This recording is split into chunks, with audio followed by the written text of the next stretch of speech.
tour. Thank you, Guy, for meeting with us today. Good to be here. A couple weeks back, I was able to talk a bit with a man I think you know, Toby Mac. Yeah. And I asked him for an opening question for you.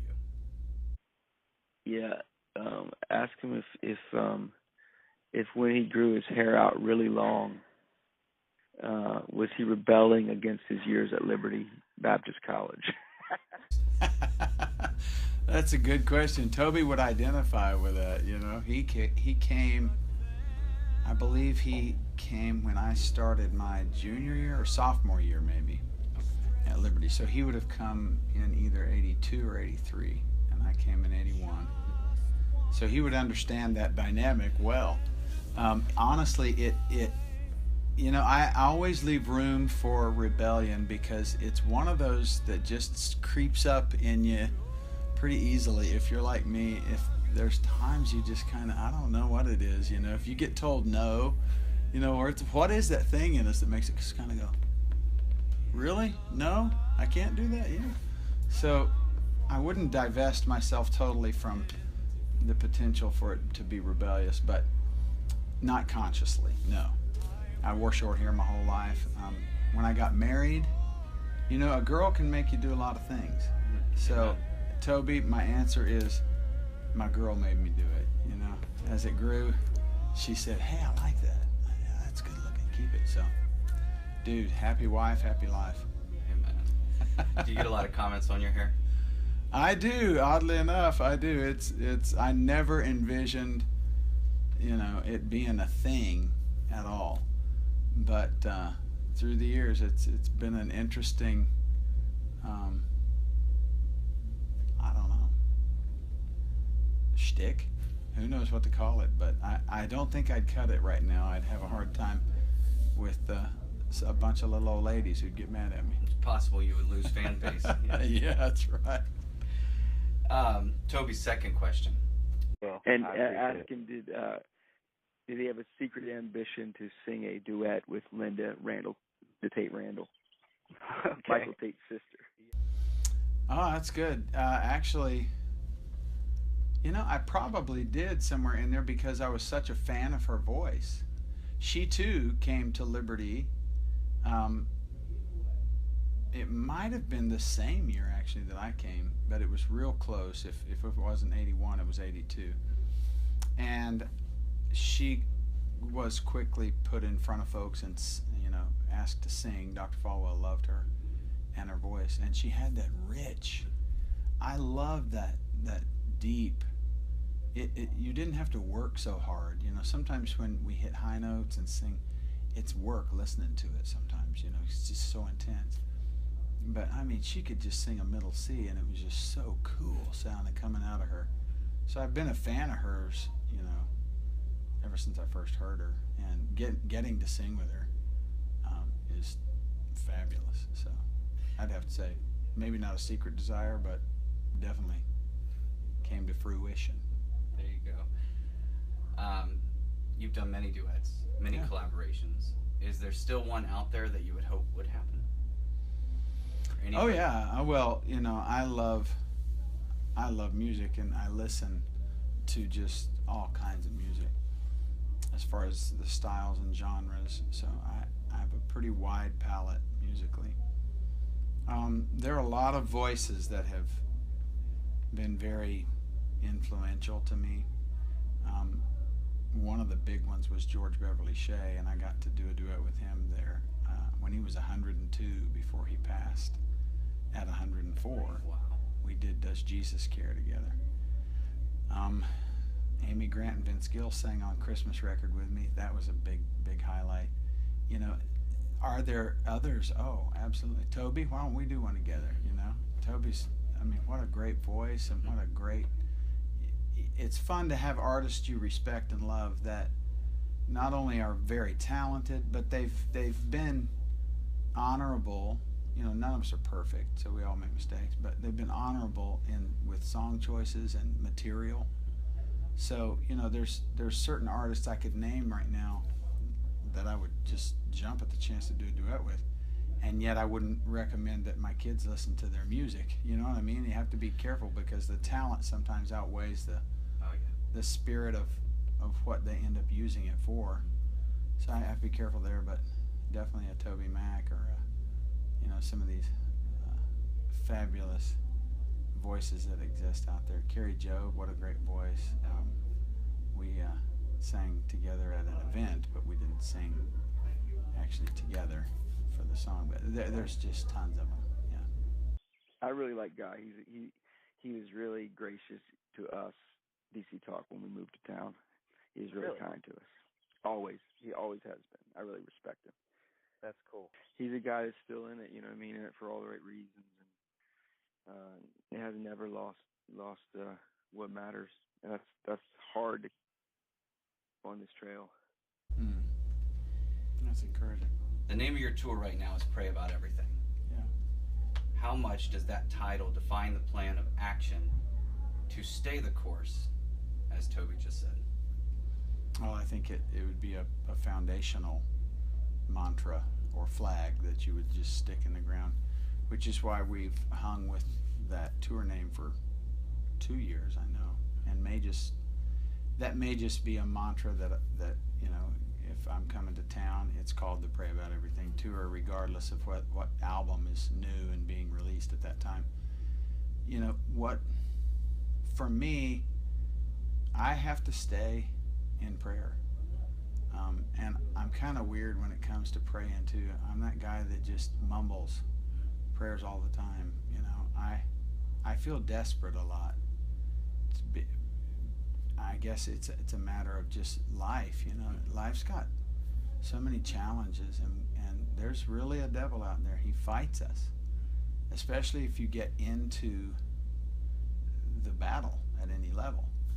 And so I think prayer is one of the most important things that we as people of faith have in our arsenal and in our communicative toolbox to communicate with God. That is the conduit, is prayer.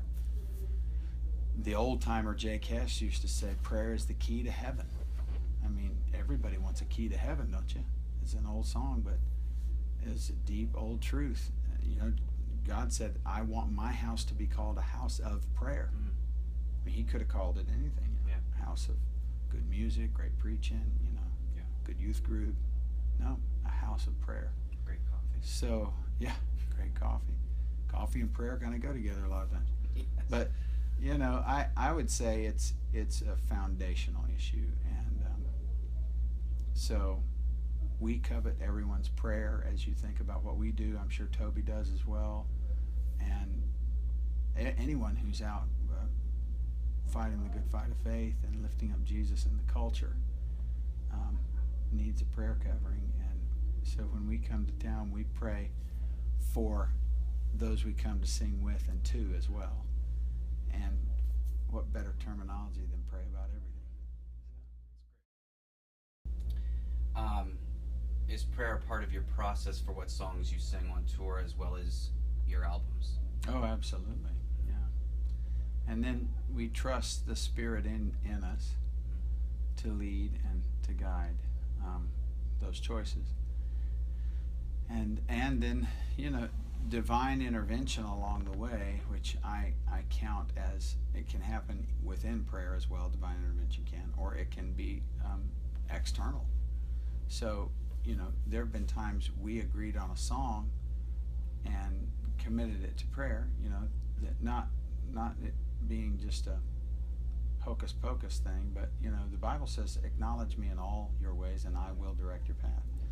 Acknowledge is not a real deep term. It's not like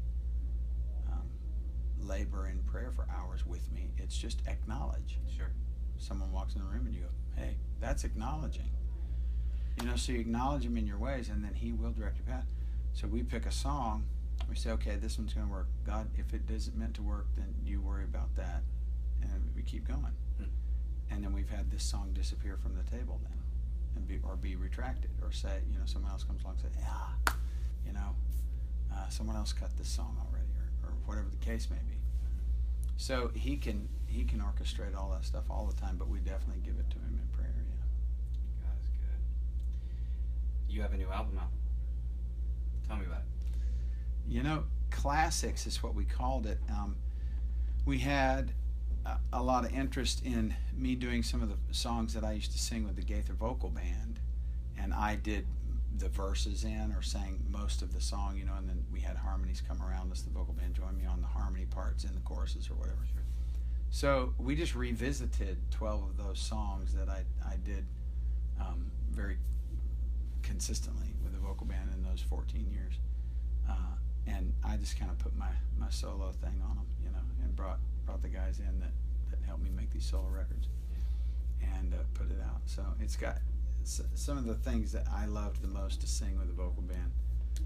Singing with the Saints, Loving God, Knowing You'll Be There, I'm Forgiven, Alpha and Omega. You know, the old Rugged Cross Made the Difference, Then Came the Morning, songs like that. So it's doing real well, and it seems as though it's, you know, I sometimes wonder about doing songs that I've done so much you can do in your sleep, you know. So you wonder, is it fresh? I mean, are people really liking it? And then I think about when I go to a concert, and if the artist doesn't do the song that I was digging at the point I started digging that artist, Yeah. I get bummed. You know, if it's all their new music, you're like, okay, well, that's great, but you know, where's, you know, the James Taylor classic that you've always heard, you know, or one artist I used to love to hear sing this song. It's kind of a sad song actually, but Michael Johnson used to sing a song called Bluer Than Blue, Sadder Than Sad. You're the only life this empty room has ever had. And when we went and heard him the first time, he didn't sing it, and I was like, dude, why didn't you sing Bluer Than Blue? You know, so I have to remind myself, you know, a lot of folks came to hear me in that setting, and that's the songs they want to hear. So Yeah. we put it out there.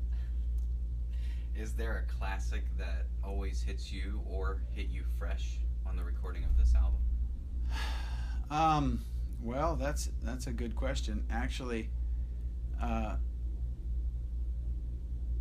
one that jumps at me that really was strong, and it's just the way it's arranged, really, and just delivering it again, was Alpha and Omega. Mm. It's just a wonderful song, and the depth of it is it's just big, you know, the ideas are. And then a simple little one that's called Build an Ark. Mm. It seemed to have struck, you know, at a good time, just the atmosphere around us, you know, the air, the atmosphere we find ourselves in as a country. The first verse is great. I'm tired of all the villains, tired of all the killings, tired of the men who make the laws and break them anytime they please. I'm tired of all the bad guys. Where are all the good guys? Sometimes I feel like Noah did when the Lord commanded, build an ark, head for the open water. You know. Yeah. So that one comes out with some new energy right now. Very cool. Last question on the album. What's your goal with an album like that? I know it's bringing out classic music, but maybe not just with an album like that, but what's your goal in putting out music? What's your calling, Guy Penrod? Well, to lift up Jesus, I believe, is the key, because we're told in the Word, if I be lifted up, Jesus speaking, I will draw all men unto me. Mm-hmm. So we know Jesus is the answer for the world today, you know. So, and he's the answer for everyone sucking air. Yeah. Red and yellow, black and white, they are precious in his sight, all of them. Okay, so if that's the case, and we know that he is coming back, and like my friend Mark Lowry puts it, morbid subject, but a humorous way to put it, statistics show 1 out of 1 dies.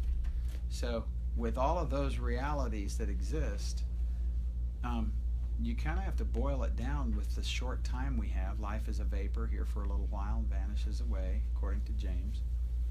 And do the most important thing. And I think lifting up Jesus, because he's the answer, he can truly fix anything. And we are indeed in need of fixing. Either we're dead men walking, need Jesus to make us alive in the first place, or we've already come to Christ and now we need him. You know, like I was asked one time, do you need religion for a crutch to get through life? And my answer is emphatically no. I need him 24 hours a day, 7 days a week for total and complete life support.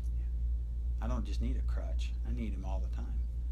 So anyway you slice it, lifting up Jesus is the point. So we try to do that, and we try to deliver, you know, the word that God would have us bring to that bunch. And it's been real consistently hope and love, and Jesus did the work. Rest in him and press into him. He's not out to get you, he's out to save you. You know, so that reality, along with making sure we put the gospel out there pretty straight. In the end, every knee will bow, every tongue. And in the Greek, every means every. You know? That's great. And not only do you guys try to do it, but you do it well. And so we encourage everybody out there to go and check out Guy's new album, Classics, and see him live on the Pray About Everything tour. Guy, thanks for meeting with us today. Thank you. It's my pleasure. Thanks for all of y'all's hard work. You make it a lot easier to do what we do because we can interface with y'all and connect to get people out for a good night. Well, we appreciate you. I'm blessed. Thank you, buddy.